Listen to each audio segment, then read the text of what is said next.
This is Galaxy News Hour live. Nepal कहिल्यै कसैको उपनिवेश भएन। मुलुक र सीमा जोगाउन हाम्रा पुर्खाहरूले पानी नखाई लडेका कथाले अहिले पनि उद्वेलित बनाउँछ। शताब्दीौंदेखि सीमामा काडे तार बनेर उभिएका रक्षकहरूका गाथाले हामीलाई अहिले पनि प्रेरित गरिरहन्छन्। हाम्रा इतिहासका गौरव गाथा कहेर नसकिनेछन्। हामी यस्तै गाथामा रमाइरहँदा वर्षौंदेखि सीमामा भइरहेका ज्यादती शासकलाई भने विझाएको देखिँदैन। उता भारतलाई आफू उपनिवेश भएको तुस हुनुपर्छ। नेपालको सीमामा हस्तक्षेप अचाक्ली बढाएको छ। लिपुलेखदेखि लिम्पियाधुरासम्मका तथ्य त भर्खरै बाहिर आएका हुन्। भारतले सीमामा दादागिरी देखाउन थालेको वर्षौंदेखि हो। महाकाली छेउैको अर्को नेपाली भूमि कञ्चनपुरको ब्रह्मदेवमा भारतीय सुरक्षाकर्मीले नेपालीलाई आफ्नै जग्गामा घर बनाएर ढुक्कले बस्न समेत दिइरहेका छैनन्। बाटाघाटा बनाउन पनि उनीहरूको निगाह चाहिन्छ। नेपाली भूमि टनकपुरमा बाँधेको भारतीय बाँधको सुरक्षाका नाममा गरिने ज्यादतीपूर्ण व्यवहार खपिन सक्नु छन्। कुनै पनि मुलुकको स्वाभिमान भूगोलको रेखा गणितले नापिँदैन। तर भारतलाई यो तथ्य स्वीकार गर्न असाध्यै गाह्रो भइरहेको छ। भौगोलिक रूपमा ठूलो हुँदैमा आफूलाई दायी मान्ने भारतीय संस्थापनको सोचकै कारण यहाँका नागरिक स्तरमा भारत विरोधी चेत विकास हुँदै गएको छ। ग्यालेक्सी न्यूज आवरमा आज हामी कञ्चनपुरको ब्रह्मदेवमा भारतीय सुरक्षाकर्मीको ज्यादती सम्बन्धी सामग्री प्रस्तुत गर्नेछौँ। यस्तै स्थानीय निर्वाचनलाई लिएर सत्ता गठबन्धनको गोलमटोल अभिव्यक्तिको चिरफार गर्नेछौँ।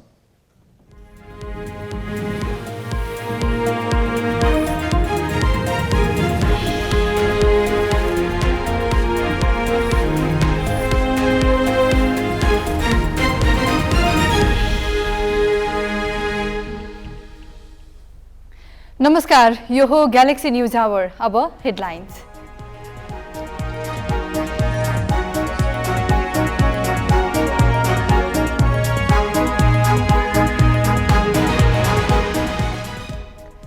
आज 8,000 भन्दा बढीमा देखियो कोभिड। माघ मध्यसम्म दैनिक संक्रमित 19,000 पुग्ने स्वास्थ्य मन्त्रालयको प्रक्षेपण। 13,000लाई अस्पताल भर्ना गर्नुपर्ने। संक्रमण बढे पनि लकडाउन बारे नसोचिएको सरकारको भनाई। स्वास्थ्य सचिव भन्छन् भिडभाड घटाउन नागरिक आफै सचेत हुनुपर्छ। संविधानमा छिद्र खोजेर स्थानीय तहको निर्वाचन पर धकेल्ने सत्ता गठबन्धनको दाउ। संविधानविद भन्छन् निर्वाचनबाट भाग्न खोज्नु अलोकतान्त्रिक सोच। यमनको राजधानी सानामा साउदी नेतृत्वको सैन्य गठबन्धनद्वारा हवाई हमला। हुथी विद्रोहीका एक कमान्डरको परिवार सहित 14 जनाको मृत्यु। र प्रधानमन्त्री कप क्रिकेटको उपाधिका लागि नेपाल पुलिस र एपीएफ भिड्ने। सेमी फाइनलमा पुलिसद्वारा बागमती र एपीएफद्वारा आर्मी पराजित।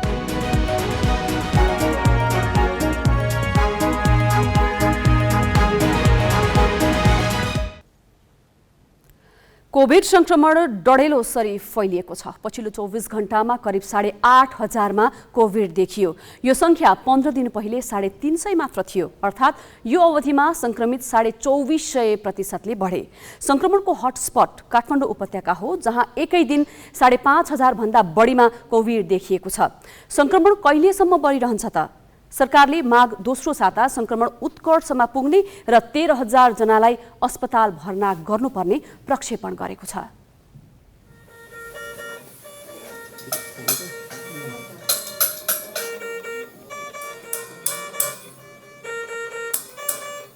मंगलबार पीसीआर परीक्षण गरिएका 17,872 मध्ये 49% अर्थात् 8,730मा संक्रमण देखियो। संक्रमण दर सोमबार 41% थियो। दैनिक संक्रमित र संक्रमण दर डढेलोसरी बढेको छ। ठिक 15 दिन अघि संक्रमण दर 4.5% थियो। त्यो दिन 355 जनामा कोभिड देखिएको थियो। 15 दिनमा दैनिक संक्रमितको संख्या 24 गुणाले बढेको छ।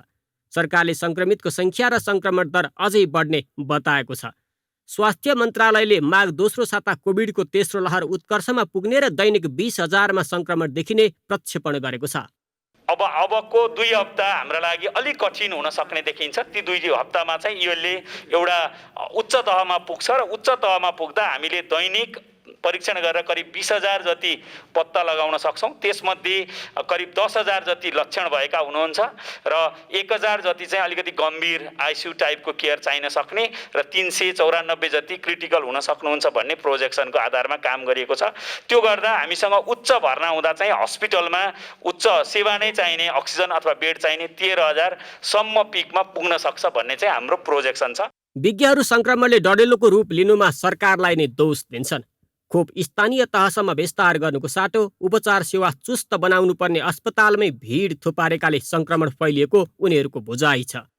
अस्पतालमा खोप लगाउनेको भिड र राजनीतिक दलका भेलाले संक्रमण समुदायमा त फैलियो नै, स्वास्थ्यकर्मी पनि एकपछि अर्को गरी संक्रमित भइरहेका छन्।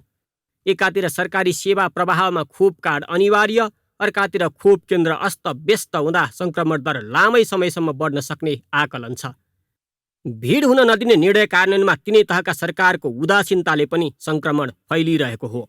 जहाँसम्म जसरी यसलाई चाहिँ कार्यान्वयन गरिनुपर्ने हो र आम नागरिकको लागि चाहिँ जसरी सहजता साथ यो खोपमा पहुँच पुर्याउनु पर्ने हो, त्यहाँ चाहिँ व्यवस्थापकीय दृष्टिकोणबाट केही कमी कमजोरीहरू चाहिँ देखिरहेकै छ अहिले पनि, हैन। तर यो किन यस्तो यो अप्ठ्यारोहरू किन पर्न गयो र आम नागरिकहरूले चाहिँ किन चाहिँ समयमा अथवा चाहिँ सहज रूपमा चाहिँ पहुँच पुर्याउन सकेन भन्ने कुराहरू चाहिँ अब सम्बन्धित निकायबाटै हामीले यसको चाहिँ जवाब खोज्नुपर्छ जस्तो मलाई लाग्छ। यद्यपि मलाई के लाग्छ भने हामीसँग चाहिँ खोपको लागि यस्ता संरचनाहरू छन् र खोपको लागि हामीसँग आवश्यक जनशक्ति पनि छ। सरसर्ती हेर्दाखेरि चाहिँ त्यो अप्ठ्यारो नहुनु पर्ने हो, तर पनि किन यस्तो अप्ठ्यारो भइरहेको छ त्यसको चाहिँ अलिकति हामीले खोजी चाहिँ गर्नुपर्ने हुन्छ। देशभर अहिले सक्रिय संक्रमितको संख्या 39,000 छ। तीमध्ये 24,000 भन्दा बढी काठमाडौँ उपत्यकामा छन्। उपत्यकामा घर घर जसो नै संक्रमित छन्, तर संक्रमण बढेको तुलनामा अस्पतालमा बिरामी बढेका छैनन्। अस्पताल भर्ना हुनेको संख्या कम छ। मंगलबारसम्म उपत्यकाका अस्पतालमा कोभिडका 638 बिरामी छन्। तीमध्ये 235 जना जनरल वार्ड र 326 बिरामी एचडियूमा छन्। यस्तै आइसियूमा 62 र भेन्टिलेटरमा 15 संक्रमित छन्। देशभर अस्पताल भर्ना हुनेको संख्या पनि 1500 भन्दा कम छ। विज्ञहरूका अनुसार सक्रिय संक्रमितको तुलनामा भर्ना भएका बिरामीको संख्या निकै कम हो। संक्रमण हुने बित्तिकै अब जटिल अवस्था जान्छ भन्ने होइन त्यो, किनभने हाम्रो त पहिलाको तथ्याङ्क छ। तर त्यसमध्येमा जो जोखिम समूहमा हुनुहुन्छ उहाँहरूलाई चाहिँ यो सम्भावना रहन्छ भनेको हुनाले चाहिँ हामीले विशेष चनाखो रहनुपर्ने हो। र समग्रमा चाहिँ दोस्रो लहरबाट आजको मितिसम्म आइपुग्दासम्म चाहिँ धेरैभन्दा धेरै मान्छे सङ्क्रमित भयो होला। धेरैभन्दा धेरैले खोप पनि लगाइसकेको, धेरैभन्दा इन द सेन्स हजारौँ लाखौँले लगाइसकेको अवस्था भएको हुनाले र स्वयं ओमिक्रोन आफैमा पनि अब डेल्टा भेरिएन्टभन्दा एकदमै कडा भनेर त प्रस्तुत भएको अवस्था नभएको हुनाले चाहिँ त्यो सम्भावना धेरै कम देखिन्छ। मैले भन्ने गरेको चाहिँ दोस्रो लहर जस्तो हुबहु समस्या चाहिँ अब नहोला। तर यति भन्दै गर्दाखेरि चाहिँ यो जति फैलिँदै जान्छ समाजमा, अघि मैले भनेको जुन अवस्था भएका व्यक्तिहरूलाई हिट गर्न सक्छ र जति धेरैलाई हिट गर्यो त्यो मध्येमा एउटा जोखिम समूह रहला, ती समूह चाहिँ अस्पतालसम्म आउनुपर्ने सम्भावना रहन्छ भन्ने। तर यति गर्दै गर्दाखेरि चाहिँ अस्पताल भर्ना भए तापनि आइसियूसम्म जाने अलिक कम, आइसियूबाट भेन्टिलेटरसम्म जाने कम, यस्तो खालको चाहिँ अलिकति त्यो खालको चाहिँ देखिएको चाहिँ छ। कोभिड फैलिनुको मुख्य कारण भिडभाड नै हो। छिमेकी देश भारतमा कोभिड अनपेक्षित रूपमा बढिरहँदा यहाँका राजनीतिक दल सभा सम्मेलन र अधिवेशनमा व्यस्त थिए। ती गतिविधि पुस मसान्तसम्मै जारी रहे। भारतमा फैलिएको 3 हप्तामा नेपालमा प्रभाव पर्ने कोभिडको पहिलो र दोस्रो लहरको उदाहरण थियो। तर दलहरूले त्यतातिर बेवास्ता गरे। त्यसैको परिणाम समुदाय स्तरमा डडेलोसरी कोभिड फैलिएको हो। खोप केन्द्र र अन्यत्रको भिड नियन्त्रणमा पहल कदमी नलिए परिस्थिति काबु बाहिर जान सक्ने विज्ञहरूको चेतावनी छ। क्यामेरामा रिकेश सिंहका साथ अक्षर काका, ग्यालेक्सी फोके, काठमाडौँ।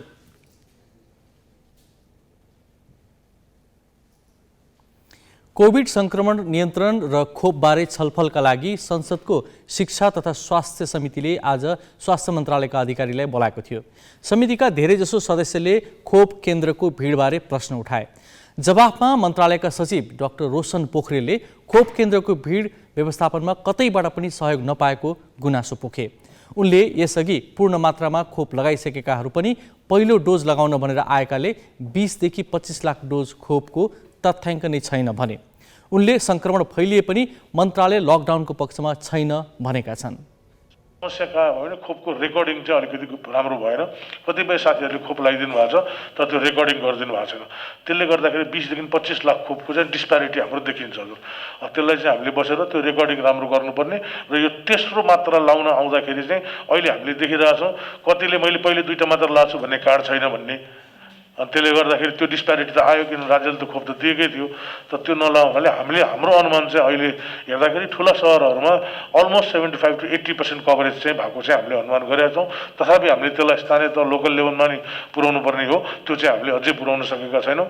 हामी समन्वय गर्दैछौँ तर हाम्रा खोप केन्द्रहरू वडा लेभलमै भए पनि ती घुम्ती खोप केन्द्रहरू थिए। आज 2टा वडामा लाउने, अर्को हप्ता 2टा वडामा लाउने, त्यही ह्युमन रिसोर्सेसले सबै वडा महिनाभरि भ्याउने थियो। अहिले तिनीहरूले त्यो रुटिन कामको साथसाथै पनि खोप पनि लाउनु परेको छ र आजबाट त हिजो अस्ति 1 गते 2 गतेबाट त बुस्टर पनि थप्यो। त्यसले गर्दाखेरि त्यही हेल्थ वर्कर अलिक ओभरलोडेड भएको चाहिँ एकदमै देखिन्छ। खोपमा भिड अवश्य देखियो। अब स्वास्थ्य मन्त्रालयलाई गाह्रो के हो भने यसको कोअर्डिनेसन कसले गरिदिने भन्ने कुरामा चाहिँ अलिकति गाह्रो हो। लाइनमा भिड देखियो, लाइन लामो भयो, स्वास्थ्य मन्त्रालयले गाली खान्छ। त्यसको व्यवस्थापन कसले गरिदिने हो भन्ने कुरामा चाहिँ हजुरहरूले पनि हामीलाई क्लियर कट निर्देशन दिनुभयो भने त्यसको व्यवस्थापन त अन्य पक्षहरूको पनि रोल हुनुपर्ने हो। किनभने हाम्रो चाहिँ कम म्यान पावर गएर त्यहाँ बस्या हुन्छ, त्यसैले हजुरको नोट पनि लेख्नुपर्ने हुन्छ, त्यसैले छाप पनि लगाइदिनु पर्ने हुन्छ र त्यसैले त्यही कर्मचारीले खोप पनि लाउनु पर्ने हुन्छ।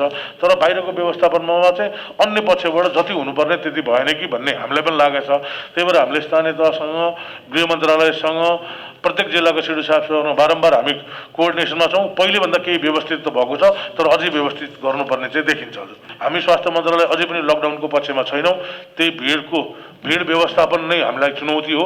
अब त्यो भिड व्यवस्थापनमा स्वास्थ्य मन्त्रालयको मात्रै हात नहुने, हामीले एउटा आह्वान मात्रै गर्ने हुनाले अन्य सबैको सहयोग पनि चाहिने हुनाले कुन प्रेसरसम्म जाने भन्ने कुरा हामी जहिले पनि छलफलमा छौँ। 5 देखि 11 वर्षको सबै देशमा त्यो भ्याक्सिन कुन लाउने भनेर भइसकेको छैन। एउटा मात्रै कम्पनीले त्यो भ्याक्सिन उत्पादन गर्ने हुनाले हामी बारम्बार उहाँहरूसँग सम्पर्कमा छौँ। त्यो उमेरको व्यक्तिहरूलाई हामीलाई 84 लाख भ्याक्सिन चाहिन्छ। त्यही भएर हामीले 60 लाख जुन 12 देखि 17 वर्षको उमेर समूहलाई फाइजर किन्छु भनेको थियौँ, त्यसलाई रूपान्तरण गरेर 84 लाख यो पिङ्क भ्याक्सिन फाइजरकोलाई अर्डर गरिसकेका छौँ। तर त्यो धेरै देशहरूबाट त्यसकै अर्डर भइरहेको अरू कुनै देश पनि अरू कुनै भ्याक्सिन पनि WHO ले अथराइज दिएको छैन।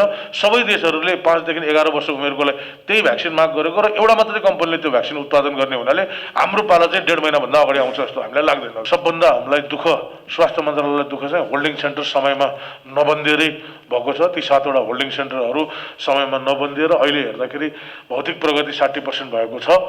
तर त्यसको कार्यविधि चाहिँ बल्ल हामीले बनाएर हामीले हाम्रो धारणा स्वास्थ्यको लिए राखेर त्यो चाहिँ प्रदेशले नै सञ्चालन गर्नुपर्छ। त्यसमा केन्द्रले गर्ने सहयोग के हुन्छ भनेर हामीले भनिसकेका छौँ।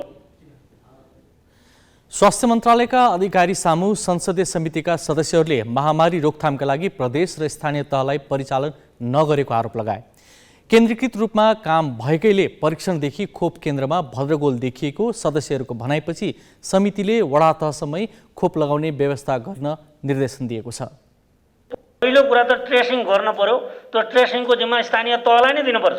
उनले घर धुरी जान्दछन्, उनका नातागोता जान्दछन्, को नयाँ मान्छे आयो जान्दछन्, उनीहरूले चाहिँ नि टेस्टिङ गरे कि गरेन भन्ने कुरा हुन्छ। त्यसैले टेस्टिङको जिम्मा चाहिँ नि प्रदेशलाई दिउँ, ट्रेसिङको जिम्मा स्थानीय तहलाई दिउँ र होल्डिङ सेन्टर बनाउने या त्यसलाई विशेष व्यवस्था गर्ने कुरा पनि स्थानीय तहलाई दिउँ र ट्रिटमेन्टको होल निःशुल्क गराउने भनेपछि निःशुल्क हुनु पर्यो। हो त्यो निःशुल्कको व्यवस्था चाहिँ नि केन्द्रले गरौँ भनेको भनेछौँ। खोपलाई छिटोभन्दा छिटो सबै जनतामा पुर्याउने र यसलाई चाहिँ अब भिडभाड कम गरिकन खोप दिने व्यवस्था चाहिँ अझै पनि गरोस् भन्ने हामी समितिको तर्फबाट म यहाँ निर्देशन दिन चाहन्छु। किनकि हामी योभन्दा पहिला पनि हाम्रो अब यो ओमिक्रोन अब विश्वमा आउन थाल्यो भनेर भारतमा 2टा कि कति देखिया थियो, त्यति बेला पनि हाम्रो समितिको बैठक बसेर पूर्व तयारीको लागि हामीले निर्देशन दिएका थियौँ। खोप लगायत सबै विषयमा फेरि पनि हामी दोहोऱ्याउन चाहन्छौँ। खोपलाई छिटोभन्दा छिटो सरल ढङ्गले जनताको बिचमा लैजाउँ र यो व्यवस्था मन्त्रालयले गरोस् भन्ने म समितिको तर्फबाट निर्देशन दिन चाहन्छु। कोरोना भाइरसको तेस्रो लहर फैलिएपछि धेरैले खोप लगाइसकेको र ओमिक्रोन प्रजाति कमजोर प्रकारको भन्दै सावधानीमा बेवास्ता गरिरहेका छन्। यही असावधानीका कारण दीर्घरोगी र बालबालिकामा बढी संक्रमण भई अकल्पनीय क्षति हुन सक्ने चिकित्सकले चेतावनी दिएका छन्। ओमिक्रोन धेरै नै संक्रामक भएकाले कुनै पनि उमेर समूहले सावधानीमा व्यवस्था गर्न नहुने चिकित्सकको सुझाव छ। यसै सन्दर्भमा दीर्घरोगी र अरू जोखिम समूहमा ओमिक्रोनको असर कम गर्न अपनाउनु पर्ने सावधानीबारे मनमोहन कार्डियोथोरासिक भास्कुलर एन्ड ट्रान्सप्लान्ट सेन्टरका मुख्य विशेषज्ञ डाक्टर सूर्य देवकोटाको यो प्रस्तुति हेरौँ। सबैलाई थाहा छ ओमिक्रोन चाहिँ एकदम बढ्दो क्रममा छ र यसको मेन असर अब इन्डियामा बढेको हुनाले हाम्रोतिर पनि बढी देखिँदै गएको छ र यो भित्रभित्र सबैतिर करिब करिब फैलिसकेको स्थिति छ। विशेष गरेर दीर्घ रोगीहरू, मुटु रोग, कलेजोको, फोक्सोको, मृगौलाको र क्यान्सरको रोगीहरूले विशेष सावधानी अपनाउनु पर्छ र सकभर रोगबाट बच्नु पर्यो। जुन हामीले गर्दै आएको एकदम राम्रो क्वालिटीको मास्क लगाउने अनि सामाजिक दूरी कायम गर्ने र हातको सरसफाइमा ध्यान दिने र भिडभाडमा लाई चाहिँ अभोइड गर्ने। भ्याक्सिन छुटेको छ भनेदेखि एउटा पनि भ्याक्सिन नलगाउनेले पनि भ्याक्सिन लगाइहाल्नु पर्यो। लागिहालेको खण्डमा यही आइसोलेसनै हो, फेरि आफू आइसोलेट हुनु पर्यो, अरूलाई पनि जोगाउनु पर्यो र अरू त्यस्तै खतराका सङ्केतहरू विशेष गरेर सास फेर्न गाह्रो भयो, अक्सिजनको मात्रा घट्दै गयो र 90 भन्दा तल गयो भने अब स्वास्थ्य संस्थामा अस्पतालमा जानुपर्ने हुन्छ। खोप लगाए पनि यो सर्न सक्छ। अर्को कुरो हामीले बुझ्ने कुरो, खोपले डेफिनेटली यसले जस्तै एकदम सिरियस हुनबाट रोक्छ एउटा कुरा, र हस्पिटलमा भर्ना हुने सम्भावनालाई कम गर्छ र मृत्युको सम्भावनालाई पनि यसले न्यूनीकरण गर्छ। भ्याक्सिनले गर्ने चाहिँ त्यो हो, तर ट्रान्समिसनलाई रोक्दैन यसले है। त्यसमा चाहिँ क्लियर हुनुपर्छ हामी। खोपको विशेष गरेर 6 महिना अगाडिको छ भनेदेखि अलिक बढी रिस्क हुन्छ। अब अर्को कुरो यहाँ जोडौँ, रोकथामको एकदम अचुकको हतियार त भ्याक्सिनेसन पनि हो। बच्चाहरू पनि बढी एक्सपोजर बढी हुने देखिएको छ यसमा, स्कुले बालकहरू होइन, सानो उमेरको लागि र सबै उमेर समूहले उत्तिकै नै सावधानी अपनाउनु पर्छ, दीर्घ रोगी अलावा सबैले। किनभने घरमा एकजनालाई भयो भने छिटो अरूलाई पनि सरिहाल्छ। यसको ट्रान्समिसन रेट एकदम हाई छ। त्यही भएर विशेषता अब दीर्घ रोगीले सावधानी अपनाउनु नै पर्यो, त्यसरी नै अरूले पनि त्यसरी नै अपनाउनु पर्छ भन्छु मैले चाहिँ।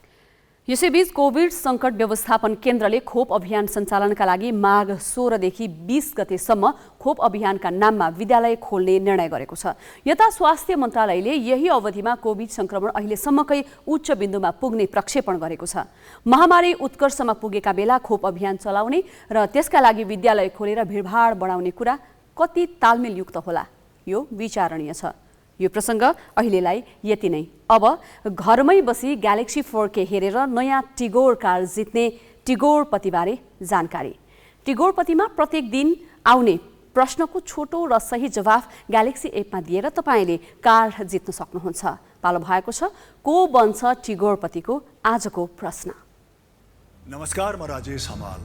मलाई थाहा छ तपाईँहरू केबिसी सिजन 2 हेर्न एकदम धेरै पर्खिनु भएको छ। हामी पनि त्यसको तयारीमा जोडतोडले लागिरहेका छौँ।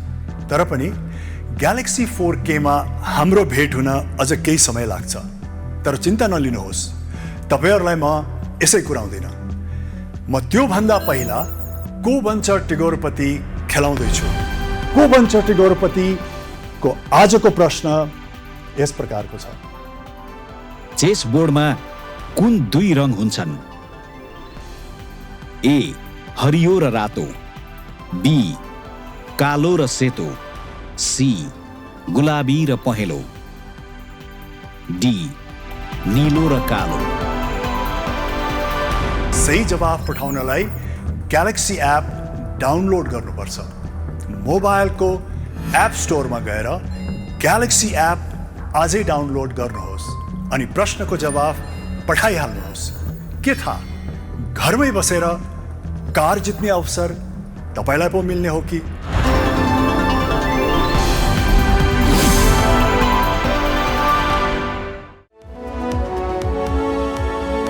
Exclusively on Galaxy 4K. अब केही न्यूज संक्षेपमा। कोभिड संक्रमण बढेपछि सर्वोच्च अदालतले सेवा कटौती गर्ने निर्णय गरेको छ। सर्वोच्चले संक्रमणको जोखिम न्यूनीकरण गर्न बुधबारदेखि माघ 18 सम्म सीमित संख्यामा मात्र सुनवाई गर्ने निर्णय गरेको हो। केही न्यायाधीश, मुख्य रजिस्ट्रार लगायत 31 जनामा कोभिड देखिएपछि सेवा कटौती गरिएको सर्वोच्चले आज प्रेस विज्ञप्ति मार्फत जनाएको छ। आज बसेको फुल कोर्टले संक्रमणको जोखिम न्यूनीकरण गर्न अत्यावश्यक भएकाले 6 प्रकारका मात्र सेवा दिने निर्णय गरेको छ। जनशक्ति र स्रोत साधन अभावमा गोर्खा जिल्ला अस्पताल लथालिङ्ग बनेको छ। झण्डै 37 करोड रुपैयाँ लगानीमा निर्माण भएको अस्पताल 3 वर्षदेखि निमित्तको भरमा चलेको छ। गण्डकी प्रदेशको स्वास्थ्य तथा जनसङ्ख्या मन्त्रालय मार्फतको अस्पतालमा 9 जना विशेषज्ञ डाक्टरको दरबन्दी भए पनि 2 जना मात्र कार्यरत छन्। कोभिड संक्रमितको संख्या बढ्न थालेपछि 50 शय्याको अस्पतालमा दरबन्दी अनुसार चिकित्सक व्यवस्था गर्नुपर्ने सेवाग्राहीको माग छ। तर प्रदेश र केन्द्र सरकारबाट माग सुनवाई नभएको अस्पताल व्यवस्थापन समितिको गुनासो छ। विशेषज्ञ चिकित्सकको अभावमा अस्पतालले सामान्य बिरामीलाई समेत चितवन, पोखरा, काठमाडौँ लगायत ठाउँका अस्पतालमा रिफर गरिदिने गरेको छ। जिल्लाका अन्य स्वास्थ्य कार्यालय पनि लामो समयदेखि प्रमुख विहीन छन्। दलीय भागबण्डा नमिल्दा 2.5 महिना अघि मुख्यमन्त्री भएका जीवनबहादुर शाहीले सरकारलाई पूर्णता दिन सकेका छैनन्। सत्ता गठबन्धनले मन्त्रालय टुक्र्याएर भए पनि भागबण्डा मिलाउन दबाब दिए पनि मुख्यमन्त्री शाहीले आनाकानी गरेपछि सरकार विस्तार हुन नसकेको हो। अहिले कायम मन्त्रालयमै सहमति आवश्यक रहेको उनको भनाइ छ। नेकपा माओवादी केन्द्र, नेकपा एकीकृत समाजवादी र नेपाली कांग्रेसको संयुक्त गठबन्धनमा चन्द्रबहादुर शाही भूमि व्यवस्था, कृषि तथा सहकारी र विद्यमान विष्ट आर्थिक मामिला तथा योजना मन्त्री छन्। अन्य 5 मन्त्रालय भने शाहीले आफैसँग राखेका छन्। उनी कार्तिक 16 गते मुख्यमन्त्री बनेका थिए।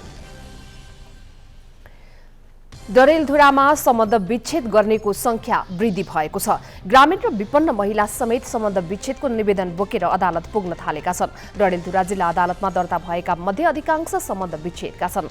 अघिल्लो वर्षका 15वटा मुद्दा सरेकोमा चालु आर्थिक वर्षको 6 महिनामा 27वटा मुद्दा दर्ता भएका छन्। मुलुकी देवानी संहिता ऐन 2074 लागू भएपछि सम्बन्ध विच्छेदका लागि पुरुषहरूले समेत निवेदन दिने गरेको श्रेष्ठदार रामु शर्माले बताए। चिसो र हुस्सुका कारण तराईको जनजीवन कष्टकर बनेको छ। बिहानैदेखि बाक्लो हुस्सु र शीतलहरले तापक्रम निकै घटेको छ। चिसोले वृद्ध, बालबालिका र विपन्न परिवारका व्यक्ति बढी प्रभावित भएका छन्। चिसो बढ्दा दैनिक ज्यालादारी गरी गुजारा चलाउने मजदुरलाई समस्या भएको छ। चिसो छल्न सार्वजनिक ठाउँ तथा चोकमा आगो बालेर ताप्न थालिएको छ। बिहान बेलुकाको समयमा लाग्ने बाक्लो हुस्सु र कुहिरोका कारण सवारी साधन चलाउन समेत अप्ठ्यारो भएको छ।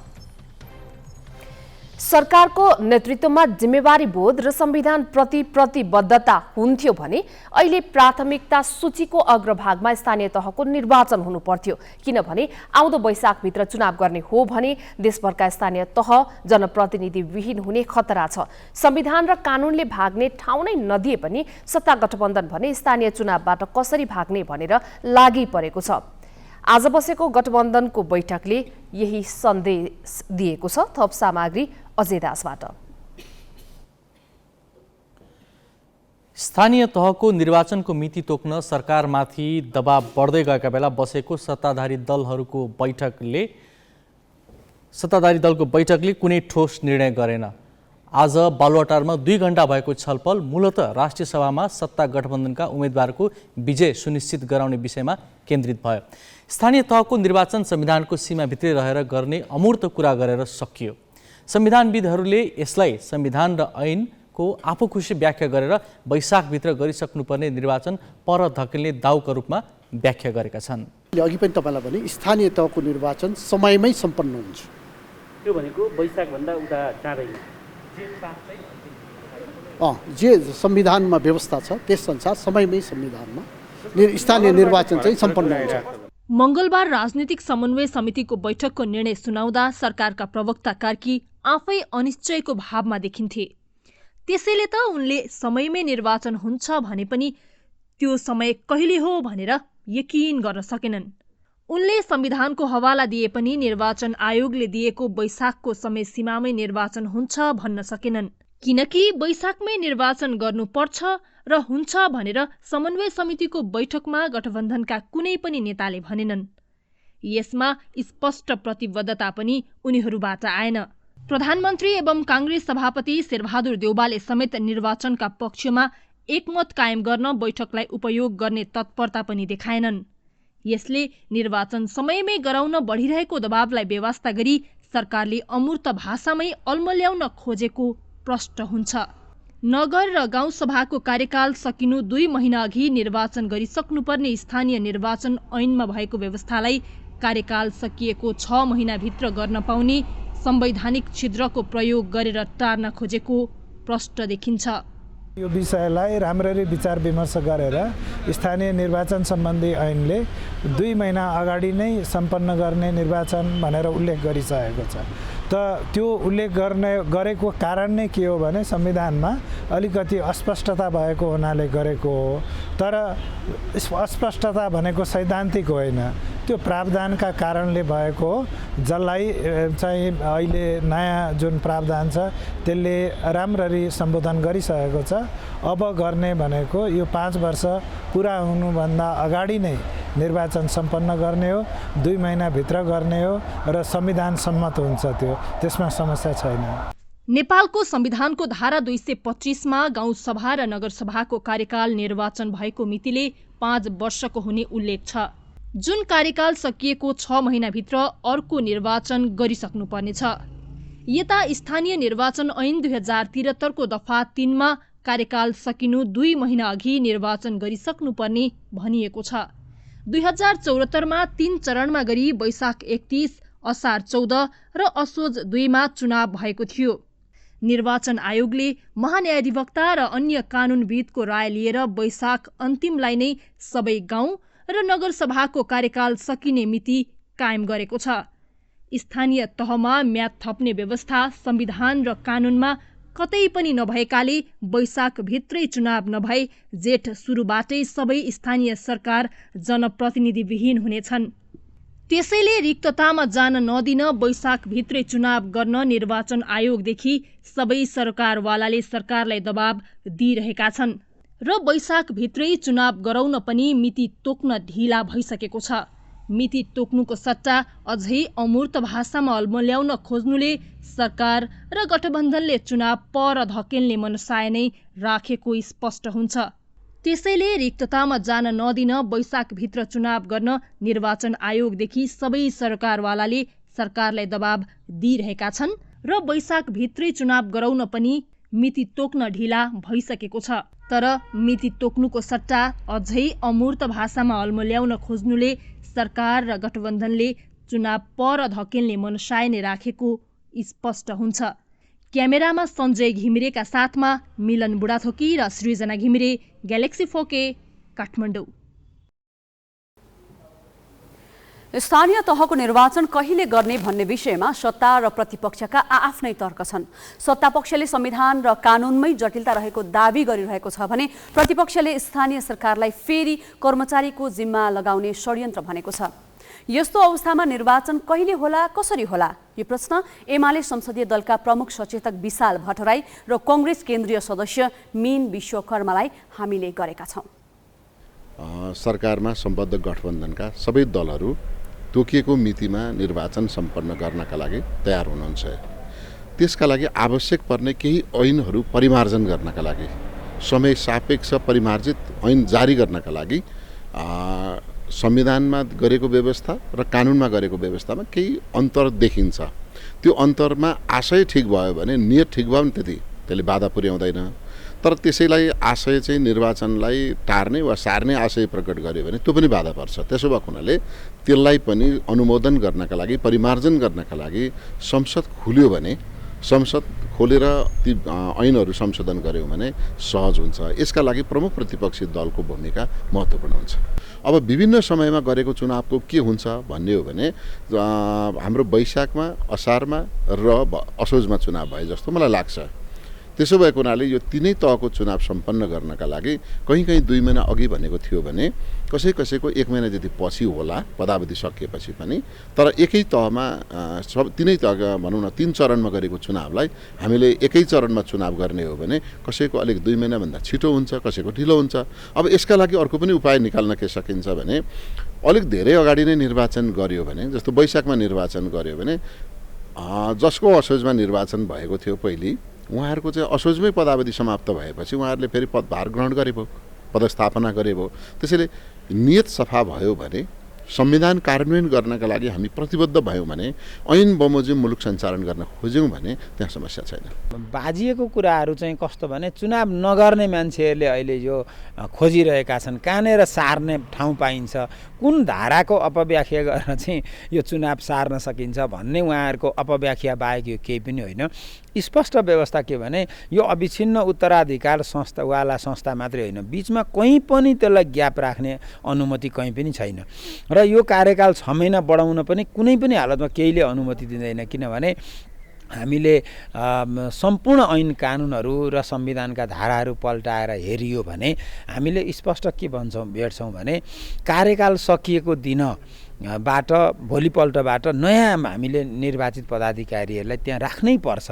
त्यस कारणले गर्दाखेरि अरू कुनै अपव्याख्या गरेर यसलाई चाहिँ ढाँटछल गरेर लुकाएर यसलाई चाहिँ फेरि हामीले पछाडि सार्ने, पछाडि धकेल्ने, कर्मचारीको जिम्मा लगाउने वा तीनै तहको एकैपल्ट चुनाव गर्ने कुनै सम्भावना देखिँदैन। किनभने सङ्घीय संसदको र प्रादेशिक संसदको निर्वाचन हामीले मङ्सिरमा गर्नुपर्छ।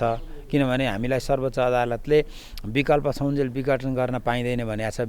विघटन बाहेक अरू कुनै तरिकाले यता ल्याउन सकिँदैन, स्थानीयलाई उता लान सकिँदैन भनेपछि त केही विकल्पै रहेन। त्यसो भएको हुनाले सरक्कै चुनावको मिति सरकारले अविलम्ब घोषणा गर्नुपर्छ र निर्धारित समयमा चुनाव गर्नै पर्छ। अर्को कुनै विकल्पको बाटो कहीँ कल्पनै गरेका छैन। हस्, धन्यवाद।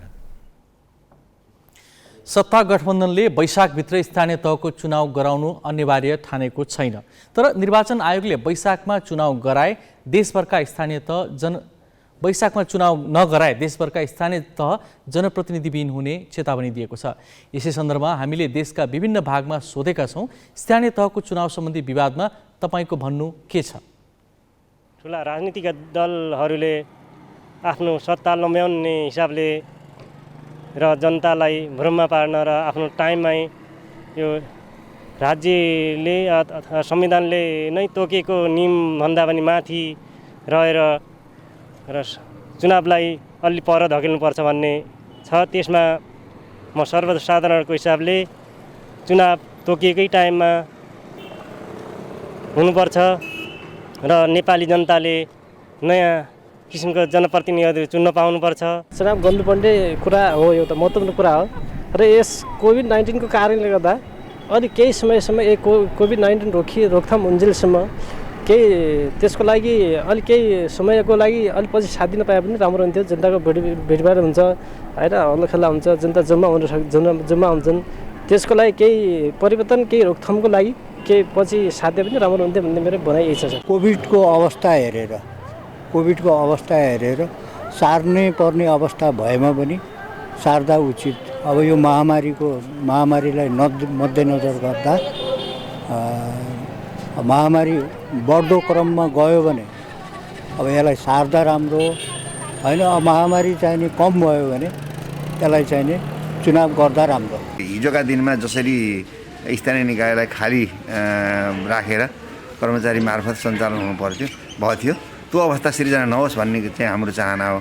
हाम्रो चाहना भनेको अहिले यो स्थानीय निकायको निर्वाचन राज्यले चाहिँ तुरुन्तै गरेर समाप्त हुने भएपछि लगत्तै एक सिफ्टमा गर्न सकिने सपोज नभए 2 सिफ्टमा भए पनि गरेर राज्यलाई चाहिँ रिक्तता दिन हुन्न भन्ने कुरा हाम्रो भनाइ छ। यो प्रजातान्त्रिक प्रक्रियाअनुसार जुन मितिमा हुनुपर्ने हो, हाम्रो संविधानले जे व्यवस्था गरेको छ त्यही अनुसार नै हुँदाखेरि राम्रो लाग्छ। यो अब संविधानले निर्दिष्ट गरेको समयावधिको कुरा हो, आवधिक निर्वाचनको कुरा हो। त्यस कारणले संविधानले निर्दिष्ट गरेको तोकेको समयमा निर्वाचन हुनुपर्छ। त्यसमा दलहरूले चाहिँ त्यो सहमत हुनुपर्छ। जुन अहिले एउटा विवाद छ स्थानीय चुनाव गराउने या नगराउने भन्ने पार्टीहरूबीच, मेरो विचारमा चुनाव गराइनुपर्छ। गणतन्त्रमा निर्वाचन नै एउटा मेरुदण्ड हो। यसबाट जनताहरू जनप्रतिनिधि विहीन हुनु हुँदैन। निर्वाचन गर्नलाई आनाकानी गरिरहने, पछाडि धकेल्नुपर्छ भन्ने जुन प्रकारको चाहिँ आवाजहरू आइरहेछ, यो चाहिँ गलत छ। जनताले आफ्नो अधिकारलाई प्रयोग गर्ने समयमा प्रयोग गर्न पाउनुपर्छ र जनताले जनप्रतिनिधिहरूलाई मूल्याङ्कन गर्ने समय भनेको निर्वाचन हो र जुन प्रकारको एउटा कुण्ठित गर्ने शैलीमा अगाडि जुन प्रकारको आवाजहरू आइरहेछ त्यो चाहिँ गलत छ। यनी आऊ जसरी भए पनि आफ्नो त्यो चाहिँ निर्वाचन समयमै गर्नुपर्छ। सत्तामा बसेर चुनाव टार्नु र चुनावलाई असम्भव तुल्याउनु कुनै बहादुरी होइन। बहादुरी त त्यो हुन सक्छ कि कसैले चुनाव रोक्न खोजे पनि सरकारले सम्भव तुल्याउनु। तर यहाँ ठिक उल्टो भइरहेको छ। कसरी हुन्छ? चुनाव नगराउन पाए हुन्थ्यो भन्ने सत्तासीनहरूको मानसिकताले मुलुकलाई अर्को अनिश्चयमा धकेल्दैछ। अब केही न्युज संक्षेपमा। प्रधानमन्त्री कप T20 राष्ट्रिय क्रिकेट प्रतियोगिताको उपाधिका लागि नेपाल पुलिस र एपीएफ क्लब बीच प्रतिस्पर्धा हुने भएको छ। प्रतियोगिता अन्तर्गत आज भएको सेमिफाइनलमा एपीएफले त्रिभुवन आर्मी र नेपाल पुलिसले बागमती प्रदेशलाई हराउँदै उपाधि यात्रा तय गरेका हुन्। त्रिवी मैदानमा भएको खेलमा एपीएफले त्रिभुवन आर्मीलाई 47 रनले पराजित गर्यो। एपीएफले दिएको 231 रनको विशाल लक्ष्य पछ्याउने क्रममा आर्मी 983 रनमा समेटियो। आर्मीका लागि राजेश पुलामीले 21 बलमा सर्वाधिक 38 रन जोडे। एपीएफका शरद भेष्वाकरले सर्वाधिक 3 विकेट हात पारे। यसअघि टस हारेर पहिले ब्याटिङ गरेको एपीएफले निर्धारित 20 ओभरमा 2 विकेट गुमाउँदै 230 रन जोडेको थियो। उसका लागि आसिफ शेखले 43 बलमा 10 चौका र 5 छक्का सहित 84 रनको योगदान गरे। लोकेश बम विस्फोटक ब्याटिङ गर्दै 18 बलमा 2 चौका र 9 छक्का सहित 68 रनमा अभिजित रहे। यसअघि आजै भएको पहिलो सेमिफाइनलमा बागमती प्रदेशलाई 50 रनले हराउँदै पुलिसले फाइनलमा स्थान बनायो। पुलिसले दिएको 153 रनको लक्ष्य पछ्याएको बागमतीले निर्धारित ओभरमा 8 विकेट गुमाएर 105 रन मात्र बनाउन सक्यो। पहिले ब्याटिङ गरेको पुलिसले निर्धारित ओभरमा 5 विकेटको नोक्सानीमा 155 रन बनाएको थियो। फाइनल खेल भोलि हुनेछ। नेपाली राष्ट्रिय फुटबल टिमको बन्द प्रशिक्षण सुरु भएको छ। टिमको प्रशिक्षण एन्फा कम्प्लेक्स साधोबाटोमा सुरु भएको हो। राष्ट्रिय फुटबल टिमका मुख्य प्रशिक्षक अब्दुल्लाह अल मुताइरीले बन्द प्रशिक्षणमा 35 खेलाडीलाई बोलाएका छन्। बन्द प्रशिक्षणमा केही नयाँ खेलाडी पनि समेटिएका छन्। जारी ए डिभिजन लिगमा रहेको प्रदर्शनका आधारमा अल मुताइरीले नयाँ खेलाडीलाई पनि प्रशिक्षणमा सहभागी गराएको एन्फाले जनाएको छ। अफ्रिकी राष्ट्र मरिसस विरुद्धको मैत्रीपूर्ण खेलका लागि नेपालले तयारी सुरु गरेको हो। नेपालले दशरथ रङ्गशालामा मरिसससँग 2 मैत्रीपूर्ण खेल खेल्नेछ। मैत्रीपूर्ण खेल जनवरी 29 र फेब्रुअरी 1 मा हुनेछ। नेपालले पछिल्लो पटक सेप्टेम्बरमा भारतसँग दशरथ रङ्गशालामा 2 मैत्रीपूर्ण खेल खेलेको थियो। पोखरामा हुने आहा रारा गोल्ड कप फुटबलमा दर्शकलाई रङ्गशाला प्रवेशमा रोक लगाइने भएको छ। कोभिड संक्रमण बढेकाले दर्शकको प्रवेशमा रोक लगाउने निर्णय भएको आयोजक सहारा क्लब पोखराले जनाएको छ। आयोजक, प्रायोजक, अतिथि र सञ्चारकर्मी बाहेक अरूले प्रवेश पाउने छैनन्। प्रवेशका लागि सबैलाई खोप कार्ड अनिवार्य गरिएको छ। त्यस्तै स्वास्थ्य मापदण्ड पनि पालना गर्नुपर्नेछ। प्रतियोगिता माघ 6 गतेदेखि 15 गतेसम्म सञ्चालन हुँदैछ। एक विदेशी सहित 10 टिमको सहभागिता रहने प्रतियोगिता ग्यालेक्सी 4K टिभीबाट प्रत्यक्ष प्रसारण हुनेछ।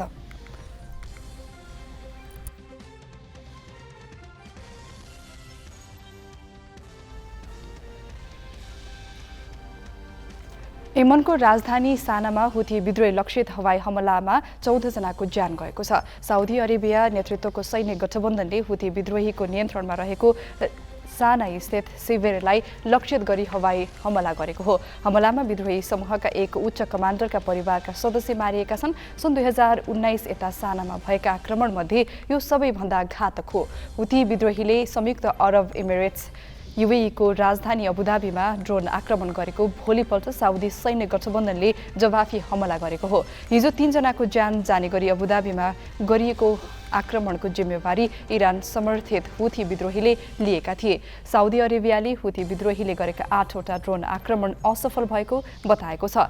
UAE समेत सम्मिलित साउदी नेतृत्वको सैन्य गठबन्धनले यमन सरकारको समर्थनमा त्यहाँको विद्रोही समूह हुथी विरुद्ध लडाईँ जारी राखेको छ।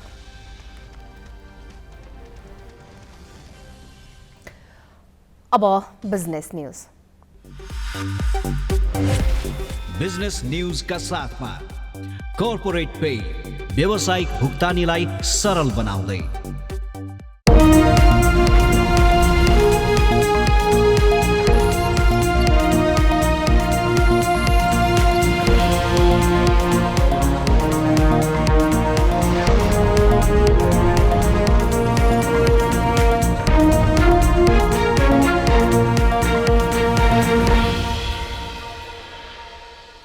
नेपाल आयल निगमले अन्तर्राष्ट्रिय बजारमा भाव बढेको र आफ्नो सञ्चित मुनाफा सकिएकाले पेट्रोलियम पदार्थ किन्नका लागि ऋण लिनुपर्ने अवस्था आएको बताएको छ। निगमले पेट्रोलियम पदार्थ किने बापत भारतीय आयल निगमलाई 5 दिनपछि भुक्तानी गर्न करिब 2 अर्ब रुपैयाँ ऋण लिनुपर्ने अवस्था आएको बताएको हो। भारतीय आयल निगमबाट प्राप्त नयाँ मूल्य अनुसार पेट्रोलियम पदार्थको भाव नबढाए आफूलाई 15 दिनमा 2 अर्ब 24 करोड रुपैयाँ नोक्सान हुने निगमले प्रेस विज्ञप्ति मार्फत जनाएको छ। निगमले भारतीय आयल निगमबाट प्राप्त मूल्य अनुसार भाव नबढाइएकाले साउनेताको अवधिमा आफूले 19 अर्ब 26 करोड रुपैयाँ नोक्सानी बेहोरिसकेको बताएको छ। उसले त्यो रकम सञ्चित मुनाफा मूल्य स्थिरीकरण कोषमा दाखिला गर्नुपर्ने दायित्व रकम र कर्मचारी आवास तथा बोनसका लागि छुट्याइएको रकमबाट बेहोरेको उल्लेख गरेको छ। उसले अहिले आफूलाई प्रति लिटर पेट्रोलमा 13 र डिजेलमा करिब 9 रुपैयाँ तथा खाना पकाउने एलपीजी ग्यासमा प्रति सिलिन्डर 646 रुपैयाँ घाटा रहेको जनाएको छ। शेयर बजारमा 65 अङ्कको उतार चढाव आएको छ। कारोबार सुरु भएदेखि नै उतार चढाव देखिएको बजारमा नेप्से परिसूचक अन्तिममा 10.8 अङ्कले घट्यो। बजार खुलेको करिब 2 घण्टामा नेप्से बढेर 2981 अङ्कमा पुगेको थियो, तर वृद्धि टिकेन। नेप्से अन्तिममा 2936.6 अङ्कमा कायम भयो। विकास बैंक, वित्त, लगानी, व्यापार लगायत 9वटा समूहले नेप्से घटाएका हुन्। वाणिज्य बैंक, होटल, सामूहिक लगानी कोष र अन्य समूहको सूचक भने बढेको छ। 45 कम्पनीका लगानीकर्ताले कमाउँदा 141 कम्पनीका लगानीकर्ताले गुमाएका छन्। बजारमा 8 अर्ब 44 करोड 34 लाख रुपैयाँको कारोबार भएको छ। हुन त भारतको सीमा रक्षाका लागि नेपालीले पनि रगत बगाएका छन्। दुवै मुलुकका नागरिक एक अर्का देशमा वर्षौंदेखि बिना राहदानी आउजाउ गर्छन्, पेसा व्यवसाय गर्छन्। दुवै मुलुकको संस्कृति पनि मिल्छ, सीमा पार बिहे चल्छ। तर भारतीय शासकको हेपाहा मनोवृत्तिले सीमा क्षेत्रका नेपालीले कहिल्यै चैनले सुत्न पाएका छैनन्। कञ्चनपुरको ब्रह्मदेवको यस्तै खबर छ। थप विवरण साजना तामाङबाट। सीमा नाकामा भारतीय सुरक्षाकर्मीको ज्यादती नयाँ होइन। कञ्चनपुरको ब्रह्मदेव क्षेत्रमा भारतीय सीमा सुरक्षा बल एसएसबीको ज्यादती अचाक्लिनै छ। यस क्षेत्रमा स्थानीयलाई आफ्नै जग्गामा घर टहरा बनाउन समेत एसएसबीले अवरोध गरिरहेको छ भने भीमदत्त नगरपालिकाले सुरु गरेको चक्रपथ निर्माणमा पनि एसएसबीले भाँजो हालेको छ। कञ्चनपुरको ब्रह्मदेव बजार पटक पटक भारतीय सीमा सुरक्षा बल एसएसबीको तगारो बनिरहेको छ। सीमा विवाद र एसएसबीको ज्यादती सहनु ब्रह्मदेववासीको नीति नै बनेको छ। टनकपुर ब्यारेज नजिकको यो बजारमा एसएसबीले अहिले नयाँ न्यू खोजेर दुःख दिन थालेको छ। ब्रह्मदेवको सिद्धनाथ टोलमा 30 वर्षदेखि कच्ची टहरामा बस्दै आएका नेपालीले घरमा टिनको छाना लगाउँछौँ भन्दा पनि पाएका छैनन्। नेपाली भूभागमै रहेको यस क्षेत्रमा सामान्य पक्की संरचना बनाउन पनि एसएसबीले रोक लगाएको छ। हजुर के छ यहाँ पनि रन्देन नारे भाजो भन्नान निजा भन्नान यहाँ का तसोय भन्नान यहाँ कालाई कस भन्नान कि यो कसको हो तुम्रो हो भन्नान। अब हाम्रो तो होइन बचपन भरि मेरा बुढा को जान पनि आइला ये हमें बराबरी में बसा। भारत वाला के भन्नान? भारत वाला के भन्नान कि अब यहाँ ये तो हाम्रो हो उठ जा तुम नहीं जा जा का होता जा। अब हामीले तो देखेरी कहाँ पहाड जना। यिनीहरूसँग लालपूर्जा छैन। 3 दशकदेखि कच्ची टहरामा जिन्दगी गुजार्दै आइरहेका छन्। उनीहरूलाई यहीँ बस्न दिने वा नदिने भन्ने विषय नेपाल सरकारको हो, तर बस्तीमा भने एसएसबीको रजगत चलिरहेको छ। एसएसबीले भन्छ हमारा है तुम घर मत बनाओ, नेपाल सरकार से बात करो, आगे जाओ, घर बनाओ कि तो डोजर लाके भत्का देंगे भन्ने आइबेर। त्यसपछि पल्लो नेपालबाटै मैले यो विचार गरेको राजनीतिको लागि मैले भन्दैछु, मेरो फाइदाको लागि होइन। हामीलाई त यो छ कि मन्दिरवाला भन्छ हमारा है, सिद्धनाथ समितिको हमारा है भन्छ, एसएसबीले हमारा है। हामीलाई 20-31 वर्षसम्मको केही प्रमाणपत्र के हामी नेपालीमा आफ्नै भूभागमा बस्न पनि पढाइको अनुमति लिनुपर्ने स्थिति आउँदा समेत सरकार मौन बसेको ब्रह्मदेववासीको दुखेसो छ।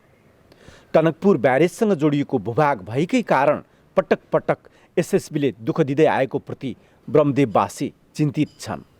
दर्शकहरू, यो टनकपुरसँग जोडिएको ब्रह्मदेव बजार जसको ऐतिहासिकता छ र वर्षौँदेखि नेपालीहरू यो बजारमा बसेका छन् र सिपाहीका रूपमा सिमानाको रक्षा गरिराखेका छन्, तर यो ठाउँमा उनीहरूले घर बनाउन पाइराखेका छैनन्। पटक पटक एसएसबीले घर नबनाउन भनेको छ, जसको समस्यामा ब्रह्मदेव बजारका यो सिद्धनाथ टोलका बासिन्दाहरू परिराखेका छन्। पीडा सिद्धनाथ टोलको मात्रै होइन, ब्रह्मदेव बजार माथि नै एसएसबीले आँखा गाडेको छ।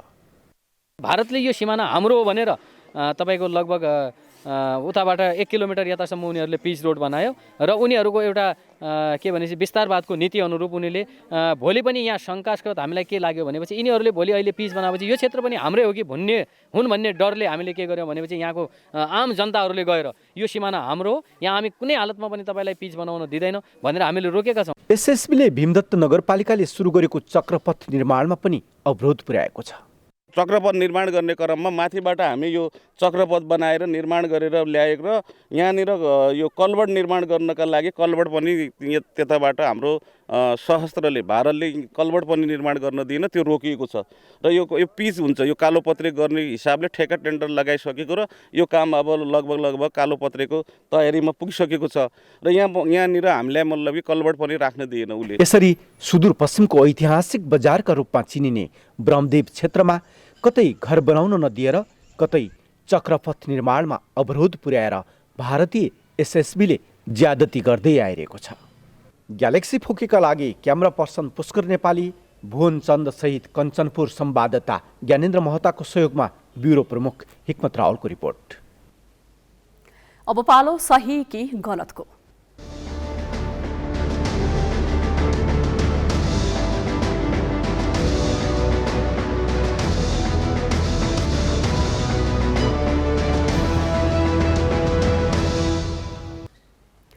सही कि गलतमा हिजो हामीले सोधेको प्रश्न थियो, पूर्ववर्ती सरकारका निर्णय विरुद्ध पर्यटन मन्त्री प्रेम आलेको सक्रियतालाई सही भन्नुहुन्छ कि गलत?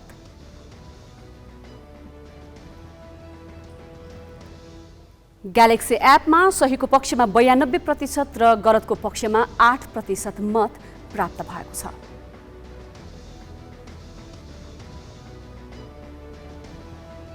अब आजको प्रश्न, पेट्रोलियम पदार्थको तत्काल मूल्य नबढाए घाटा बढ्ने आयल निगमको दाबीलाई सही भन्नुहुन्छ कि गलत? तपाईले आफ्नो मत ग्यालेक्सी 4K टिभी एपमा गएर राख्न सक्नुहुन्छ। यसको अन्तिम परिणाम भोलिको न्युज आवरमा प्रसारण गरिनेछ। Galaxy app Google play store र एप स्टोरबाट डाउनलोड गर्न सक्नुहुन्छ। मेची राजमार्गमा पर्ने इलामको धोबी धारामा गएको असोजमा खसेको सुक्खा पहिरोले राजमार्ग बगायो। राजमार्ग बगेपछि अहिले सबै सवारी साधन इलाम बजार भएर गुड्छन्। अहिलेसम्म भत्किएको सडक मर्मत गर्ने छाँटकाँट देखिएको छैन भने प्रहरीले बजारमा दिउँसो मालवाहक सवारी गुड्न रोक लगाएपछि समस्या भएको छ। मेची राजमार्गको धोबी धारा खण्ड अवरुद्ध भएपछि मालवाहक ट्रक चालकले 4 महिनादेखि समस्या झेल्दै आएका छन्। राजमार्ग अवरुद्ध भएपछि सबै सवारीलाई इलाम बजार हुँदै पठाइएको छ। ठूला सवारीलाई भने प्रहरीले रातको समयमा मात्र प्रवेश गर्न दिन्छ,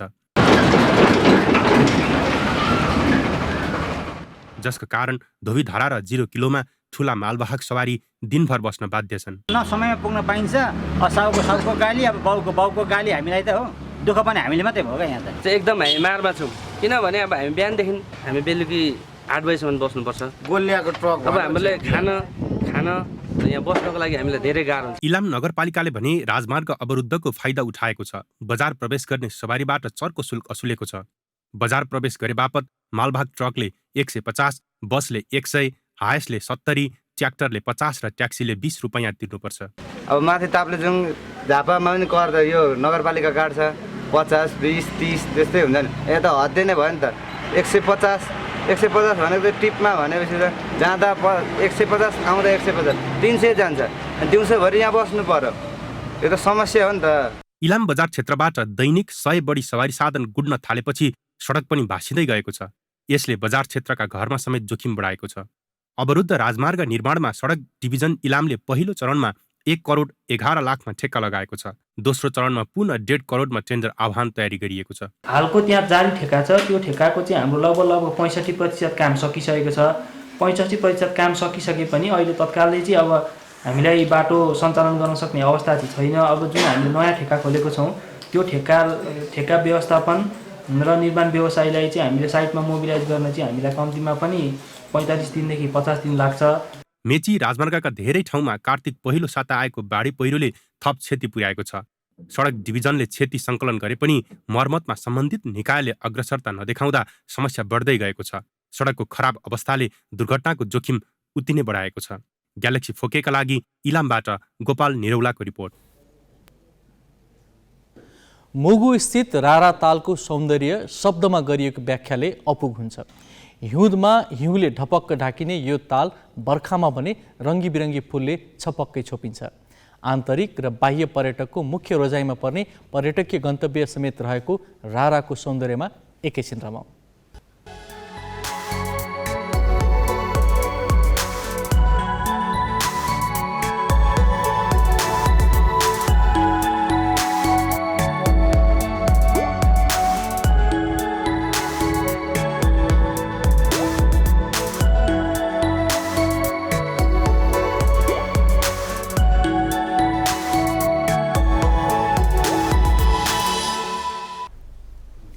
हामी ग्यालेक्सी न्युज आवरको अन्तिममा छौँ। जाँदा जाँदै हेडलाइन्स।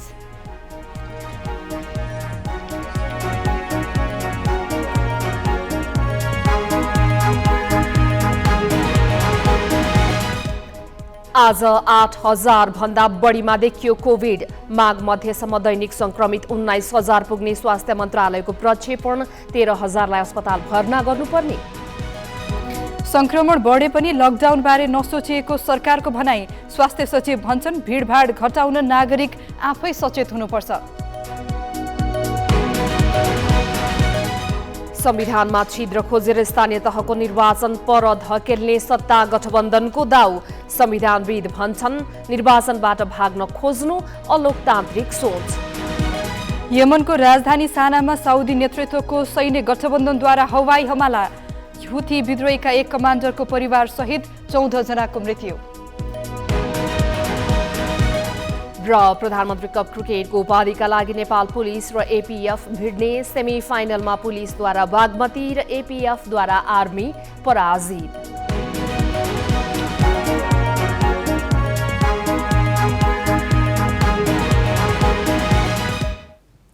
आजलाई ग्यालेक्सी न्युज आवर सकियो। यसपछि कार्यक्रम सीधा कुरा विथ रवि लामिछाने हेर्न सक्नुहुन्छ। नमस्ते।